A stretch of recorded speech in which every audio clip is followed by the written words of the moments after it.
In Altoona is where we find Northeastern meeting up with North Allegheny in the state playoffs. The Tigers are up a set in the second. A nice show of force up front by the Bobcats. Jacob Holmberger drops a defender with this spike. The second set would be a close one. Northeastern with a back set. This one finds its way between a pair of defenders and just out of reach. We are tied up at 7.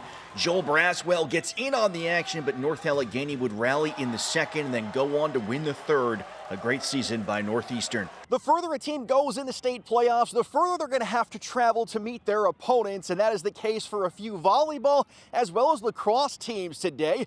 While Mother Nature was a big factor earlier in the week in the playoff schedule, today, not so much. It's a loaded slate at Schuylkill Valley High School. Will the real Rams please stand up? Central Dauphin versus Penn Ridge in the 3A quarters. Right out of the gate, CD's Nathan Wickenheiser with the ace.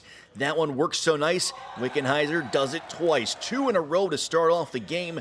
Later on in the first, Tyler McDonald slamming this one into next week, which is when Central Dauphin plays next. They march on with a 3-0 win. So who will they meet? Hempfield is hoping it's them. Match point in the first. Grant Lorelli setting up Ryan Givens. Givens drops it just out of reach. Hempfield takes the first game 25-23. They'd claim the second 25-21. Third game now 24-23. Black Knights up. Gary Gallagher calls game. Hempfield takes the set 25-23 and blanks them 3-0. They'll now meet CD. Yes, we're still in the same gym. Archbishop wouldn't lower Dauphin in the 2A volleyball quarterfinals. Falcons' Luke Gibbs just unleashing on this one. Then Caden Kirchhoffer goes from the other side of the net but gets the same result, and the bench is hyped. That's hyped, right?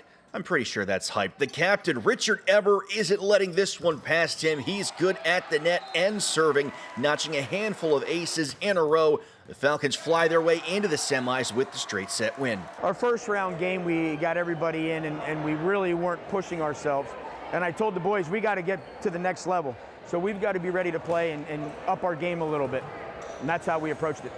For a change of scenery, we're off to Bald Eagle Area High School in Bellefonte, which is where we find York Suburban. I know it feels like summertime, so it's a great time to host a block party or something. That's what Suburban is going to do. First, Trevor Culbertson is the one turning them away. Then it'll be Brady Stump, leaving them stumped at the net. Suburban continues to frustrate them up front. Culbertson back for more. Good news, Cardinals able to get it over the net in the second, but it's stumped there with the off-speed hit as York Suburban is off to the semis 3-0.